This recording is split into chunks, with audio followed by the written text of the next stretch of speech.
Todo arranca de la primera y la segunda ley de termodinámica, la ecuación fundamental de la termodinámica. Si nosotros teníamos un sistema caracterizado por su entropía y su volumen, la primera y la segunda ley de la termodinámica me decía que este sistema tenía una energía interna cuyo valor diferencial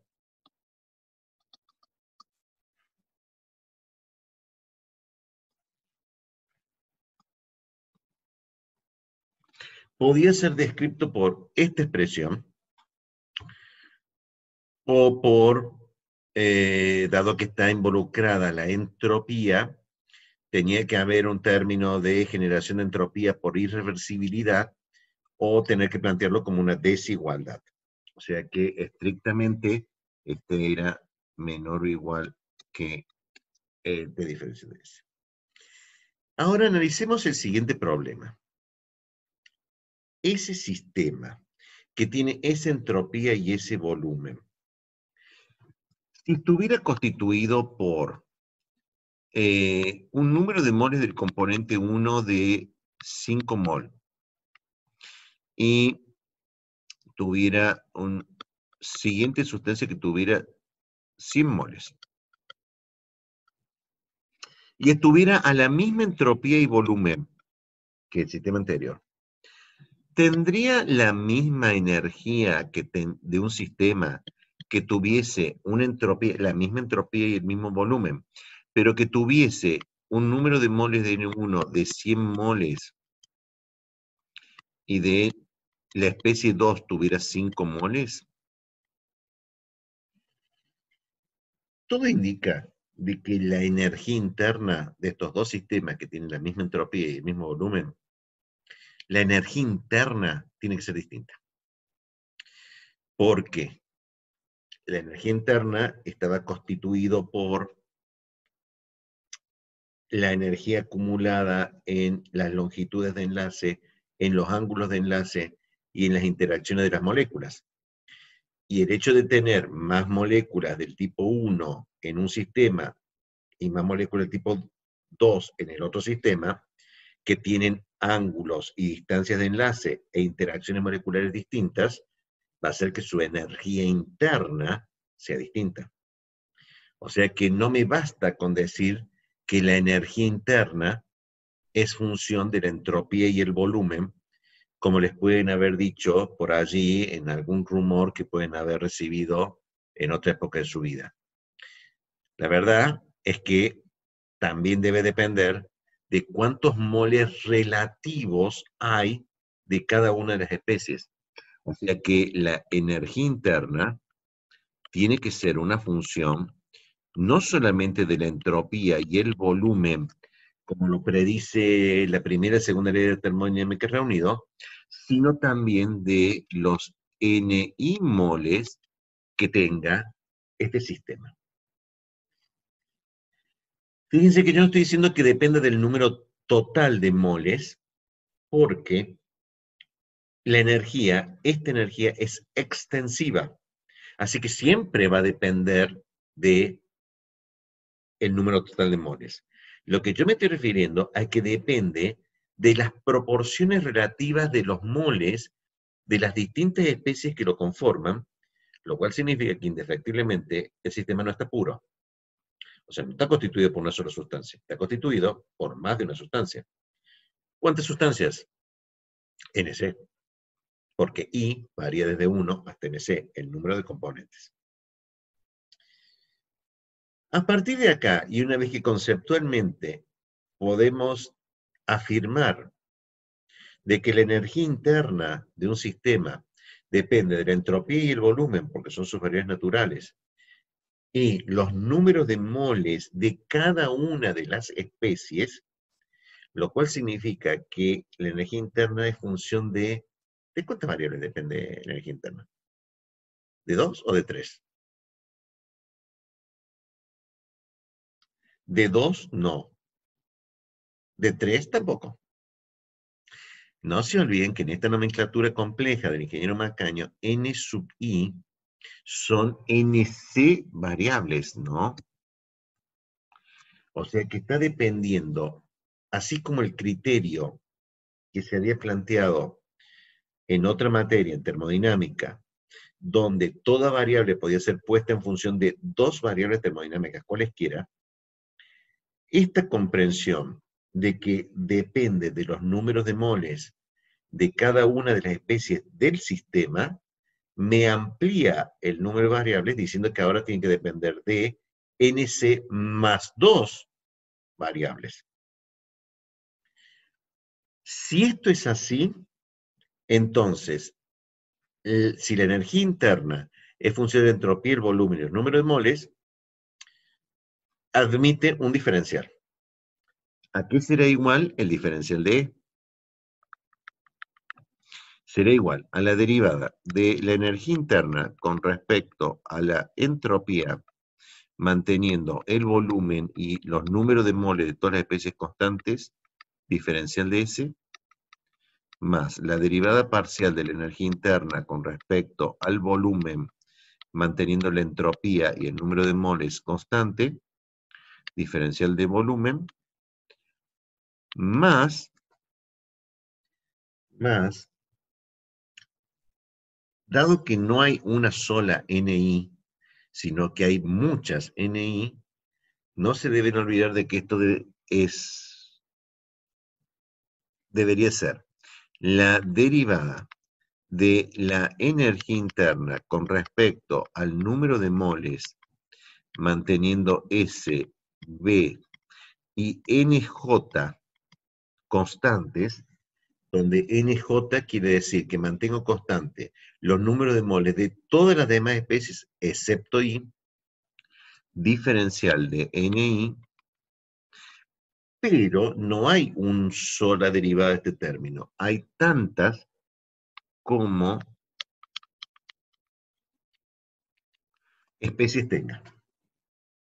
O sea que nuevamente no tiene tres términos este diferencial, sino tiene NC más dos términos. Tengo que agregar el símbolo sumatorio.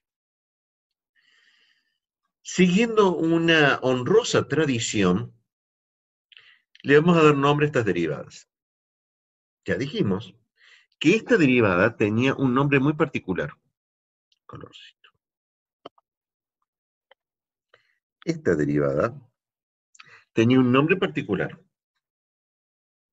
Se la llamaba T.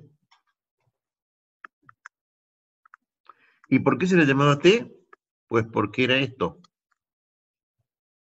O sea, es el factor que tiene el diferencial de S. Siguiendo con esa tradición, entonces esto tiene un nombre. Se la llama P. ¿Qué era menos P? ¿Qué era la presión termodinámica? La derivada de la energía interna con respecto al volumen, manteniendo la entropía y los números de moles de todas las especies constantes. Siguiendo esa honrosa tradición, entonces le vamos a dar un nombre a esta derivada. ¿Por qué no le damos un nombre a esa derivada? Sí, le vamos a dar un nombre. La vamos a llamar potencial químico. Entonces, ¿qué es el potencial químico? Pues el nombre de la derivada. Vaya, me está dando vueltas. Sí, efectivamente, yo voy a decir que el potencial químico de un componente en una mezcla es la derivada de la energía interna con respecto al número de moles, manteniendo S, B y NJ.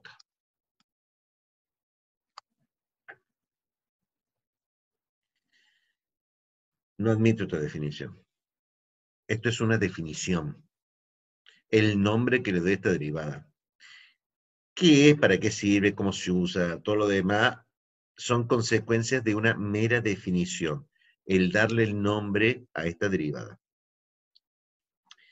Con esta línea de pensamiento es que mi posición, ya esa es una posición personal, es que no existe el potencial químico de una sustancia pura, porque inherentemente tengo que derivar con respecto al número de moles del componente I, manteniendo los otros moles constantes.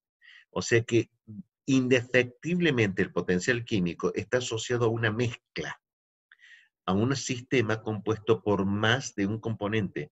No puedo derivar con respecto al número de moles de ese componente si es el único, porque no puedo mantener los otros constantes. Es por eso que yo he sido o he tratado de ser cuidadoso en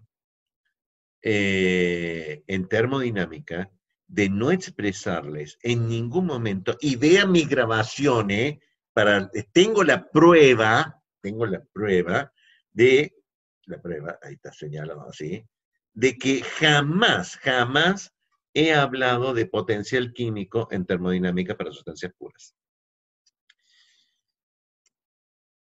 Tengan cuidado con los libros, o sea, a ver, usted me va a decir, pero los libros lo dicen. Sí, sí, por supuesto que los libros dicen muchas cosas, incluido Macaño, que dice muchas pavadas también. Lo importante no es la pavada que dice, sino cómo justifican ustedes después ciertas cosas, ¿no? O sea, porque ustedes hablan del potencial químico, una sustancia pura, yo después voy a decir, bueno, ¿y de qué depende? ¿Cómo van a aplicar la ecuación de Gies-Dügen para ese caso? Etcétera, etcétera, y no hay forma. O sea, sigo una línea de pensamiento que expresa o indica de que el potencial químico es esta definición, la derivada de la energía interna con respecto al número de moles, manteniendo la entropía, el volumen y el número de moles de los demás componentes constantes. ¿Es una magnitud intensiva o extensiva el potencial químico?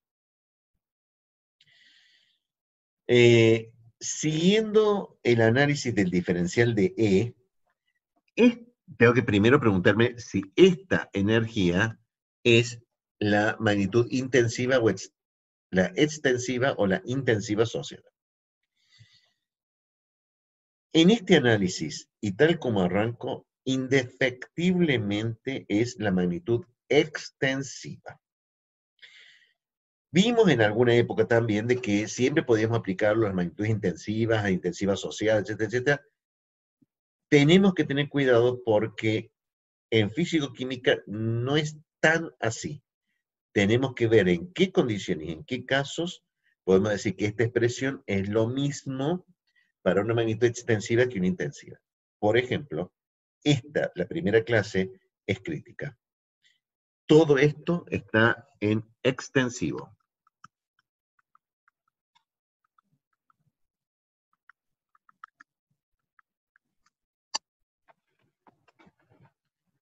Y como ustedes ya se habrán dado cuenta, el tema se llama el potencial químico.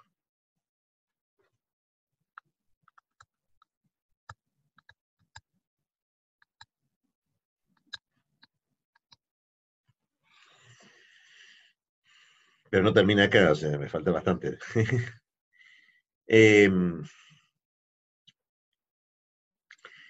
Si E es extensivo,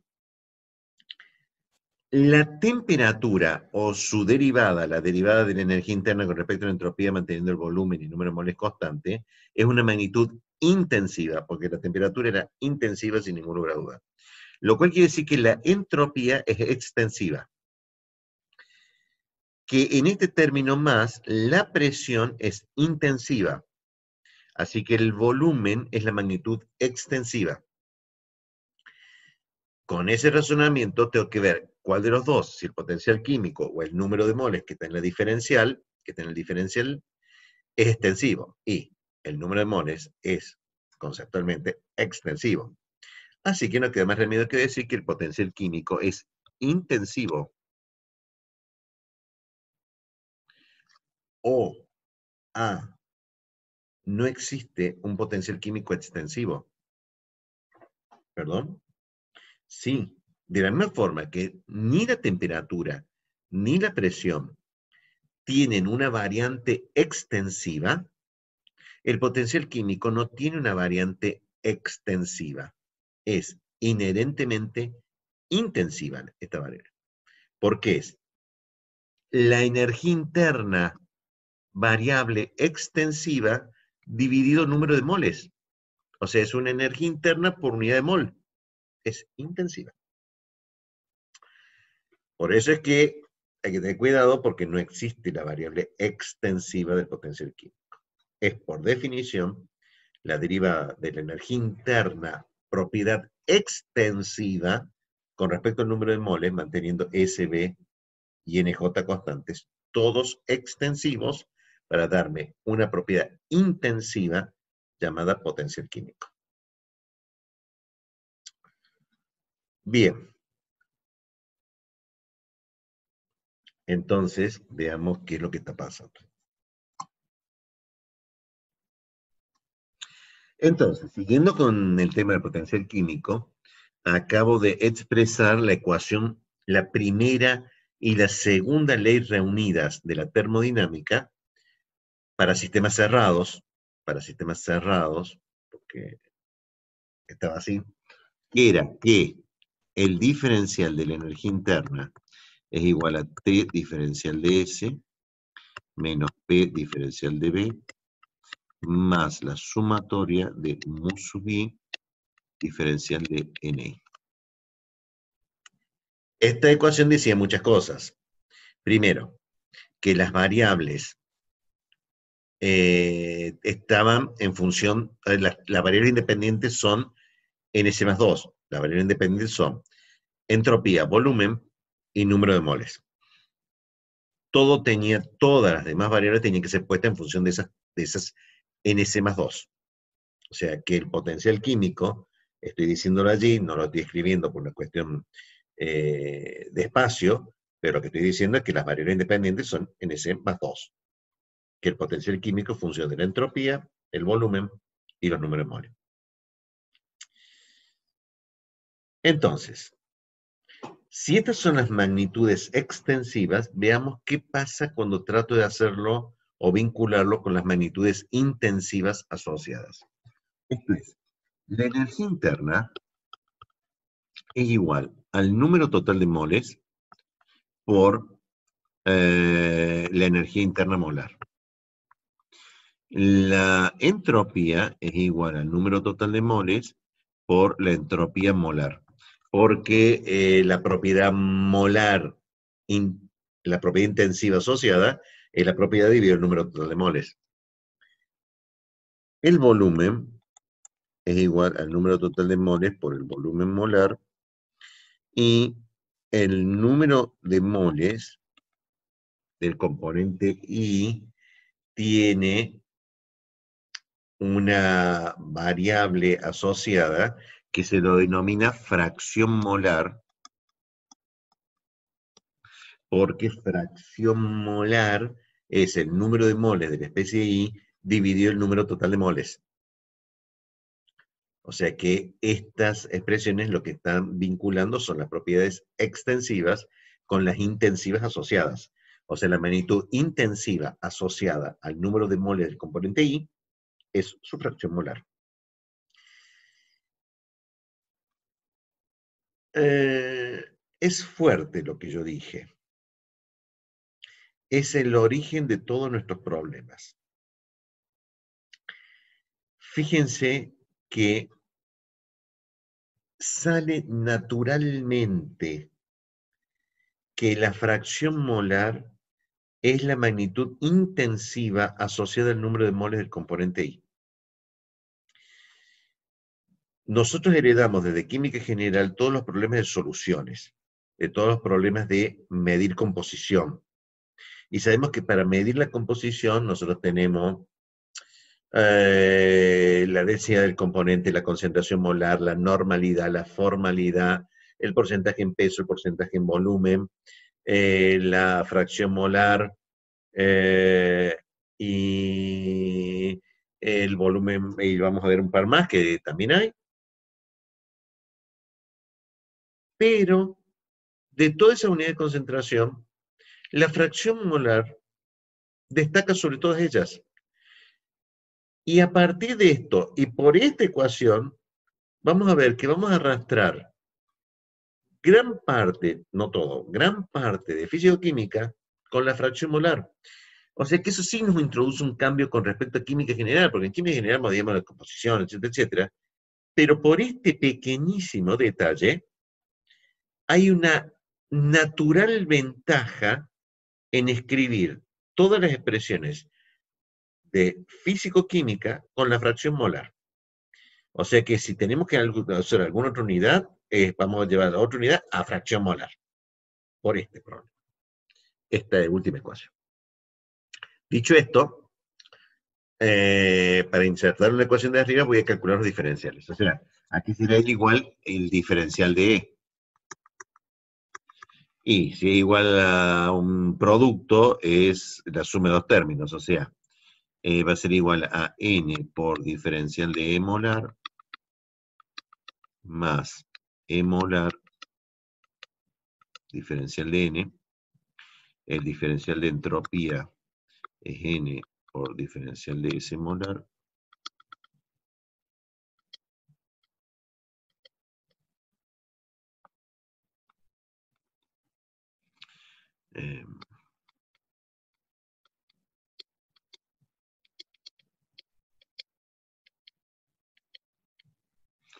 y el diferencial de Ni es igual a N por diferencial de X más X diferencial de N. Soy muy original. ¿Y qué voy a hacer ahora con esto? Sí, lo voy a llevar arriba. Lo llevo arriba. Entonces, si yo llevo todo,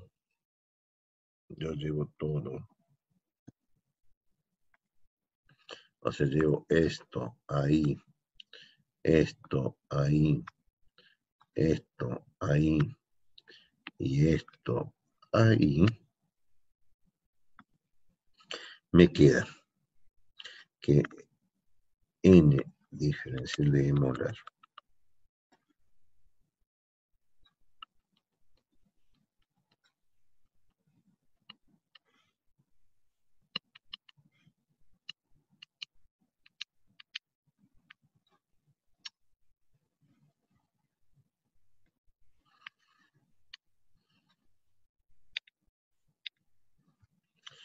es T por diferencial de S, o sea, T por N por diferencial de SM más T por SM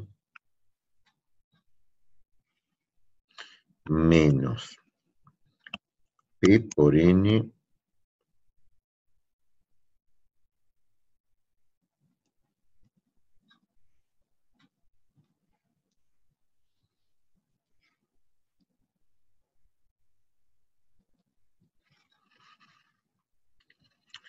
más la sumatoria de los mu sub i por N por diferencial de XI más la sumatoria de los mu sub i por XI diferencial de N. En una sola operación, y lo dejo para que ustedes lo hagan, voy a pasar todo al primer miembro, voy a igualar a 0, ¿está bien? Y voy a sacar factor común n y diferencial de n. O sea, no tengo tanta pizarra, así que van a tener que seguirme. Voy a empezar por la n, entonces yo voy a sacar n factor común de diferencial de E molar, y me fijo que del segundo miembro, T por N por diferencial de SM tiene la N, y lo voy a pasar con signo menos. O sea que es menos T diferencial de SM. Esta no lo tiene, esta tiene la N, pasa con menos como más P por diferencial de BM. Esto no tiene N, acá tiene la N, menos la sumatoria de los mu sub i diferencial de XI. He pasado al primer miembro y he sacado factor común N. Y saco factor común diferencial de N. Más E molar diferencial de n tiene esto que sería menos TSM más P por BM menos la sumatoria de los mu sub i, x sub i, diferencial de n igual a 0. O sea, lo he hecho implícito, he igualado a 0, y he sacado factor común n y diferencial de n. Lo siguiente que yo tengo que decir de esta expresión, que lo demostraron los matemáticos, porque en realidad es una propiedad de lo que se llama funciones homogéneas de grado 1. La función homogénea de grado 1 ya fueron estudiadas por Euler, si se acuerdan de las ecuaciones diferenciales homogéneas, aquellas cuyas f de lambda x era igual a lambda a la n por f de x. ¿Se acuerdan de las homogéneas? Sí. Estoy aplicando esa propiedad en un caso concreto. Me dice que si mi sistema material, mi sistema, tenía n sub i moles y tenía por consiguiente un número total de moles n no puede ser 0. O sea, este n no puede ser 0. Porque si fuera 0 no tendría sistema, no tendría moles. Y lo segundo es que los diferenciales no son 0. Si el diferencial fuera 0, toda la teoría del cálculo infinitesimal sería 0. O sea que este diferencial de n también es distinto de 0. Eso significa que para que esta suma de dos términos sea igual a 0, no queda más remedio que aceptar, a regañadientes, de que esto es igual a 0 y esto es igual a 0.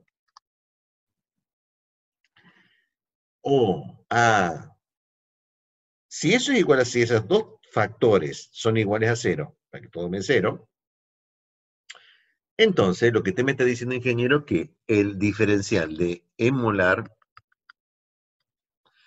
es igual a T por el diferencial de S molar menos P por el diferencial de BM más la sumatoria de diferencial de X sub I, y que EM es igual a T por SM menos PBM más la sumatoria de los mu sub i xi.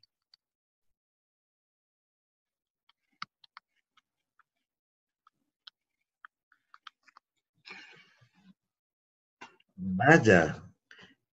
De una sola expresión de definición de potencial químico ya obtuve dos. Se me duplicó. Estos son como las células que se duplican cada 5 minutos. O sea, ¿y esta se me duplicó? Oh. Dos expresiones básicas y fundamentales, derivadas de la primera y la segunda ley reunidas para sistemas que son de más de un componente. Fíjese el cambio fuerte. El diferencial de energía molar es igual a T por S molar, es igual a T por el diferencial de entropía molar, menos P por el diferencial de volumen molar, más la sumatoria de los potenciales químicos por el diferencial de la fracción molar. Y que la energía molar variable integrada es igual a T por S molar menos P por BM más la sumatoria de los mu sub i por XI. O sea, es fuerte. O sea, eso implica que hay una expresión íntegra. Si yo tuviera, ¿cuánto vale el valor de la entropía molar, el volumen molar, la temperatura y presión del sistema? ¿Cuánto vale el potencial químico de su fracción molar? Sumo todo eso y tengo el valor de la energía interna molar. O sea, no tengo que integrar, no tengo que hacer nada, ¿no? O sea, está todo ahí. O sea, si tuviera los valores esos, ¿no? Mientras que la expresión diferencial es fuerte. Tan fuerte es esta escisión o división a partir de la definición de potencial químico y el hecho de que sea una función homogénea de grado 1, en los números de mole, cuya opción es esta, que tiene una tercera consecuencia muy interesante.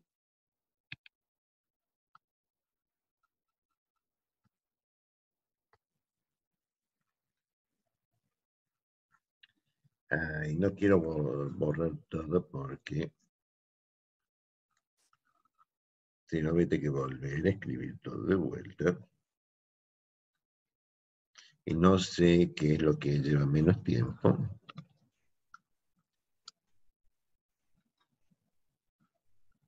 Si volver a escribir las dos conclusiones.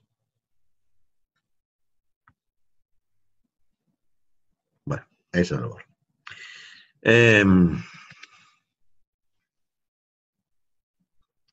A ver si lo entiende, ingeniero. Usted me acaba de afirmar que la energía interna molar es igual a T por diferencial de S. T por S molar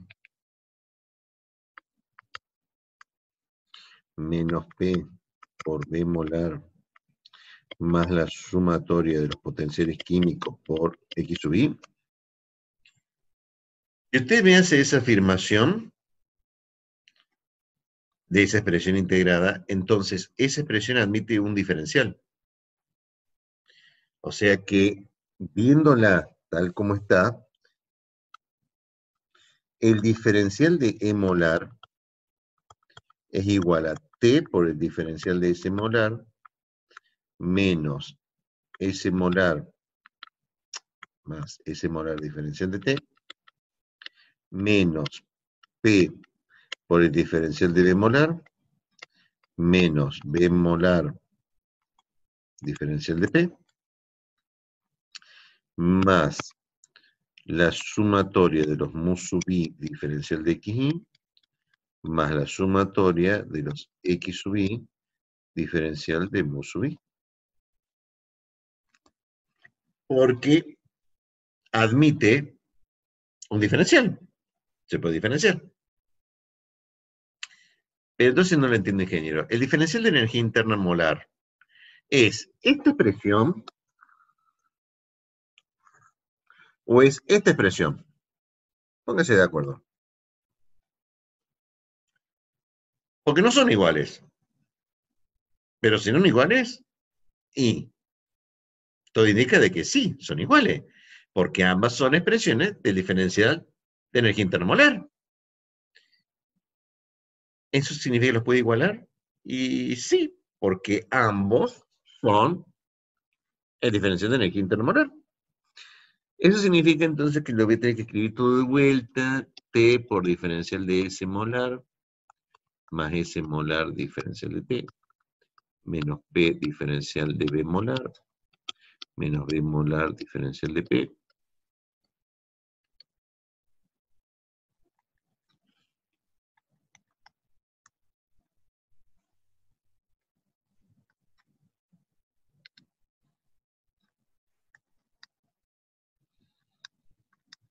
es igual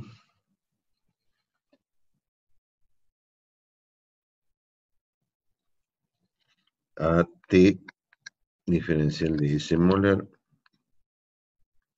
menos P diferencial de B molar más la sumatoria de los mu sub I diferencial de X.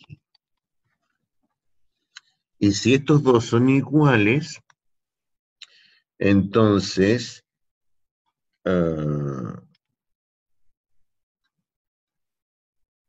este se va, T diferencial de S molar se va con este. Este está con signo menos, este está con signo menos, y este, diferencial de X, se va con este. Entonces, lo que me queda, por improbable que sea, debe ser cierto. S molar diferencial de T menos B molar diferencial de P más la sumatoria de las x sub i diferencial de mu sub i tiene que ser igual a 0.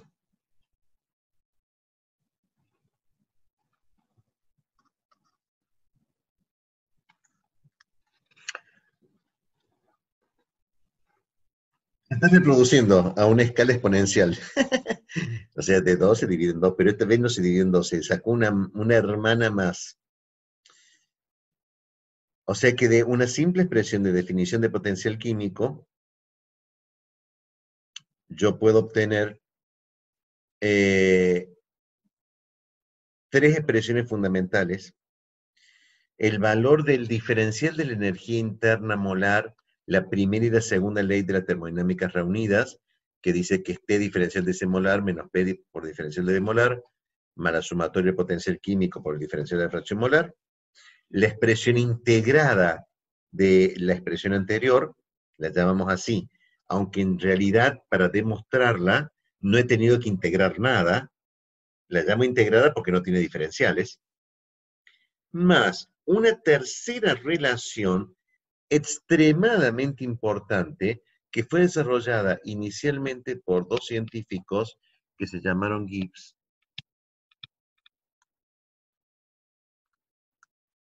y Hugen, que establece que todos los potenciales químicos no son independientes. Están vinculadas por una ecuación. O sea, esta ecuación, la ecuación de Gibbs-Hugen, vincula los potenciales químicos porque, suponiendo que la temperatura y la presión sean constantes, la reducción no las requiere que sean constantes, pero para ejemplificarlo, si la temperatura y la presión son constantes, sus diferenciales son 0, y eso quiere decir que la suma de las fracciones molares por el diferencial de los potenciales químicos es igual a 0. O sea que todos los potenciales químicos no son independientes.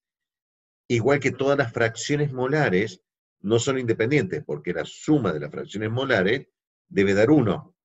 O sea que, como ya lo vimos en integración 2, las fracciones molares están todas vinculadas por una ecuación. No son todas independientes. Lo mismo le pasa al potencial químico. No son todos independientes porque están vinculadas por esta ecuación, la ecuación de Gibbs-Hugen. Bien. Dichas estas expresiones fundamentales derivadas de la definición o obtenidas a partir de la definición del potencial químico, tengo que pensar, lo voy a plantear de vuelta con la inicial. La ecuación inicial había sido que el diferencial de T diferencial de S menos P diferencial de B más la sumatoria de los mu sub i diferencial de Ni.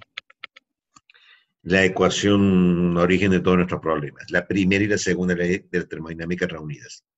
En magnitudes extensivas. A la cual yo había planteado que era menor o igual. Por el problema de la entropía y la irreversibilidad. Siguiendo otra sana costumbre, si yo introducía aquí, no lo voy a hacer, lo dejo para que lo hagan ustedes en un examen, me lo tienen que hacer, así que está dicho, vean la grabación de que tengo que reproducir lo que ustedes ya saben, por eso que no lo voy a hacer, el hecho de que yo tengo 3 funciones auxiliares. ¿Cuáles funciones auxiliares? Esas funciones auxiliares. ¿Qué era la entalpía? No admite otra respuesta, así que no la busquen. Ustedes que están en internet porque están viendo esto, vayan a Google, digan, ¿qué es la entalpía? Le va a mostrar 25 millones de resultados. No me importa. La única respuesta es la mía. Esta, no hay otra. No hay otra que H es igual a E más PB. Es esa. ¿Sí? La definición de la función auxiliar. Obviamente con eso venían las definiciones de A, E menos TS, y de G, E más PB menos TS. ¿Por qué? Por definición. Las definiciones no se discuten. Las definiciones se definen. O sea, no me pregunten por qué era llamado así Gibbs. Gibbs se le ocurrió, se le prendió la lamparita y dijo, ¿qué pasa si hago esto? Listo, hago esto. Si aplicábamos, estas son las definiciones y en sus definiciones no está el potencial químico. ¿Está bien? O sea, lo cual no implica que no se la pueda calcular, que se tienen que aplicar, que ya lo vamos a ver nuevamente. Si ustedes aplican esto y el procedimiento era, y lo tienen que saber de memoria, calculan el diferencial de H, o sea, no lo voy a hacer ni con G porque ya lo saben, calculan el diferencial de G, reemplazan en el diferencial de G, que tienen que poner los diferenciales todos, reemplazan el diferencial de E con esta nueva definición del diferencial de E, que involucra la sumatoria de los potenciales químicos, diferencial de N, llego al conjunto de 4 ecuaciones fundamentales derivadas de la primera y la segunda ley de la termodinámica, que eran,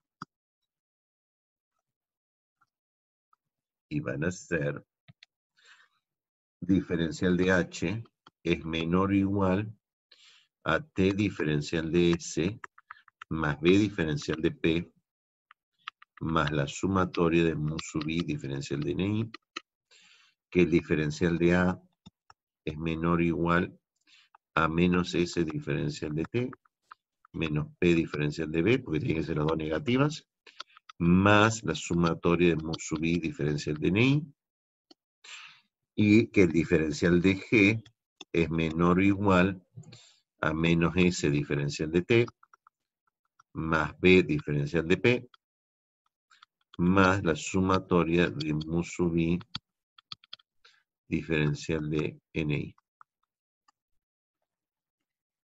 Este conjunto de 4 ecuaciones fundamentales se desprende con el mismo procedimiento que veníamos haciendo antes, que lo acabo de señalar y lo acabo de delinear y lo pueden demostrar ustedes fácilmente cuando tengan ganas después de que terminen de ver este video y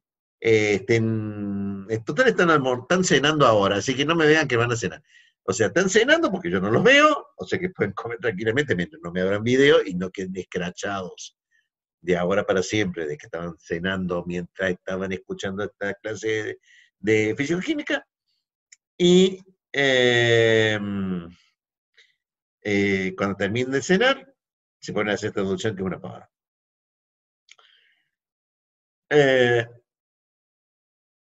Entonces, haciendo el mismo análisis que estaba planteado, que acabo de plantear para funciones homogéneas, se pueden deducir otras cuatro escenarios de el diferencial de entalpía molar, el de energía libre de Helmholtz molar y el de energía libre molar, con las dos expresiones que ustedes estaban viendo recién, la expresión integrada y la expresión diferencial, con la fracción molar. O sea, concretamente, si ustedes aplican lo mismo procedimiento que hicimos recién, llegarían a la conclusión de que el diferencial de G molar es menor o igual a menos S molar diferencial de T, más B molar diferencial de P, más la sumatoria de los mu sub I diferencial de XY.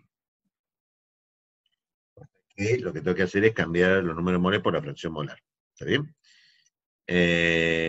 Y que por consiguiente también lo pueden demostrar fácilmente que G molar es igual a T por S molar menos T por S molar más B molar por P más la sumatoria de mu sub I por X sub I.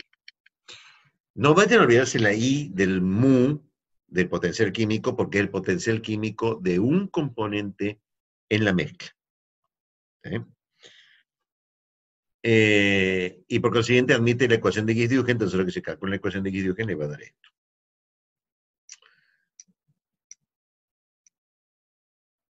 Pero, haciendo el mismo análisis que nosotros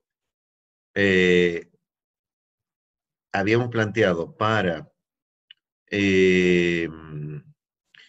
definición del potencial químico y comparando estas expresiones con las originales, o sea, dado que esto era el nombre que tenía una derivada, o sea que el potencial químico es igual a la derivada de la energía interna con respecto al número de moles, manteniendo S, B y NJ constante, aplicando ese mismo criterio a las tres ecuaciones restantes de que son los nombres de las derivadas, es el mismo análisis que hice al comienzo, va a ser igual a la derivada de la entalpía con respecto al número de moles, manteniendo S, P y NJ constante, y va a ser igual a la derivada de la energía libre de Helmholtz con respecto al número de moles, manteniendo T,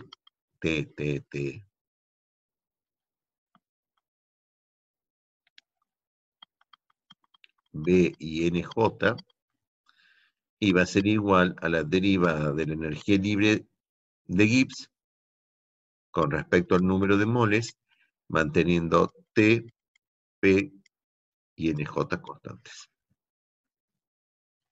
O sea que el potencial químico sea igual a la derivada de la energía libre molar parcial con respecto al número de moles, manteniendo T, P y NJ constantes, es una mera conclusión de su definición, porque su definición es esta. Y si ustedes no saben de dónde salió esto, repito que el origen era de que, lo voy a hacer sobre el G por la importancia que tiene.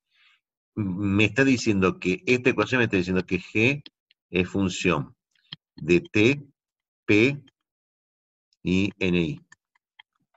Por consiguiente admite un diferencial. El diferencial de G es igual a la derivada de G con respecto a T, manteniendo P y N o NI constantes diferencial de T, más la derivada de G con respecto a P, manteniendo T y NI constantes diferencial de P, más la sumatoria de las derivadas de G con respecto a NI, manteniendo T, P y NJ constantes diferencial de NI. Y igualando y observando que esto es igual a esto, es que llegó a la conclusión de que el potencial químico es la derivada de G con respecto a NI mantenido T, P y NJ. O sea que tenía que haber demostrado primero estas tres, ¿no? Que se muestra muy fácil. Que hace el mismo procedimiento de termodinámica.